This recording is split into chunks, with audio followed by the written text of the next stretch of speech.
একটু ভালোবাসা পেলেই ভীষণ একগুঁয়ে জেদি মানুষগুলো মাথা নত করে, পায়ের কাছে ঝুঁকে পড়ে। যেমন করে দূর দূরান্তে দিগন্তে আকাশ ঝুঁকে চুমু খায় মাটির বুকে।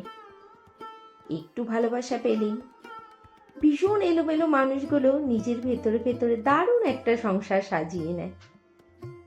সেই সংসারে ভাত ডাল বা না থাক, অবিরাম ভালোবাসা যেন নরম রোদ্দুর হয়ে থাকে, শরীর ছুঁয়ে থাকে। একটু ভালোবাসা পেলেই কথায় কথায় অধৈর্য হয়ে যাওয়া ছেলেটাও ঠায় রোদে দাঁড়িয়ে প্রেমিকার জন্য ঘন্টার পর ঘন্টা অপেক্ষা করতে পারে রেল স্টেশনে। মনে হয় কেউ যেন মায়ার আঁচল টেনেছে সূর্যের মুখে। একটু ভালোবাসা পেলেই জীবনে এক গ্লাস জল গড়িয়ে না খাওয়া মেয়েটাও উনুনের তাপে বসে রান্না করতে শেখে। কখনো ভাত পুড়িয়ে ফেলে, আবার কখনো তরকারি। তারপর কান ধরে মায়াভর্তি চোখে বলে সরি। একটু ভালোবাসা পেলেই অহংকারী মানুষগুলো যেন গ্রামের কাঁচা রাস্তার মতো বুক পেতে শুয়ে পড়ে।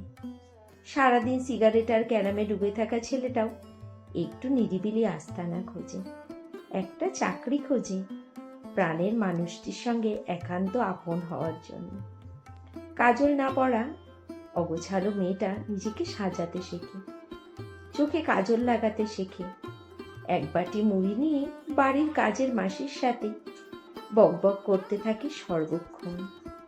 ভালোবাসার গন্ধ মাখা দুটো মন হাসতে হাসতে বেখেয়ালে চলে যায় রাস্তা দিয়ে। পুজোর কটা দিন সারা রাত ঘোরে, তবুও একটুও ক্লান্ত হয় না।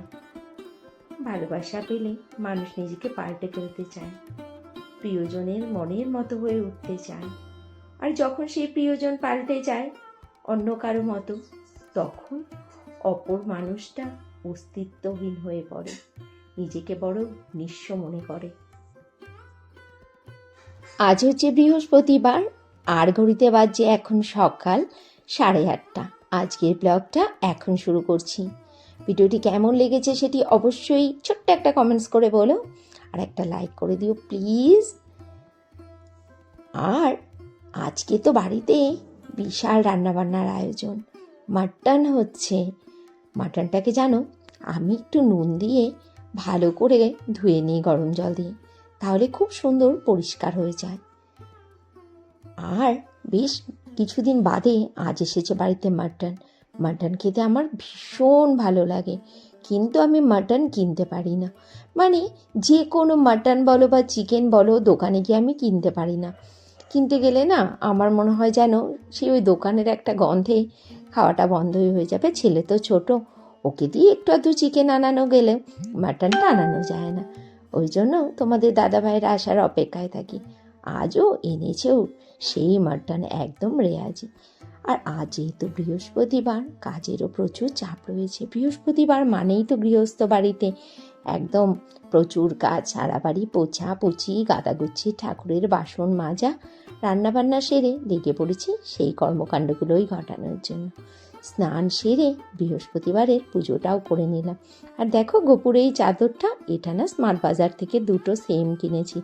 একটা গোপুর বেডশিট হিসেবে ইউজ করব, আর একটা গোপুকে গায়ে দেওয়ানোর জন্য। আপাতত তো গোপু কম্বল গায়ে দিচ্ছে, আর যখন কি শীতটা কমে যাবে তখন গোপুকে ওই আর একটা চাদর গায়ে দেওয়াবো। দেখে নাও আজকে মেনুতে কি কি রয়েছে। রয়েছে এখানে একটা শুক্তো, আর রয়েছে মাটন। কালকের একটু শুটকি মাছ রয়েছে, এটাকেও গরম করে রেখেছি। কালকের একটু কই মাছ রয়েছে, ওটাও গরম করে রেখেছি। আর রয়েছে ভাত। আমি আগের দিনের কিছুই খাবো না, আমি তো শুক্তো আর মাটন দিয়েই খেয়ে নেব। আর মাটন হলে আমার আর অন্য কোনো কিছু খেতে ভালোই লাগে না। আর সঙ্গে রয়েছে মিষ্টি দই। ফেরত চলে এলাম আবার রাত্রিবেলাতে, তৈরি করে নিলাম পরোটা। লুচির আবদার জুড়ে ছিল, কিন্তু আজ আর আবদার রাখিনি, একদম অল্প তেলে আটা দিয়ে পরোটা করে দিয়েছি। আর রয়েছে মিষ্টি। এই দিয়ে ডিনারটা সারি। আজকের ব্লগটা তাহলে এখানেই শেষ করছি। সবাই ভালো থাকবে, সুস্থ থাকবে, সাবধানে থাকবে। Tata, good night.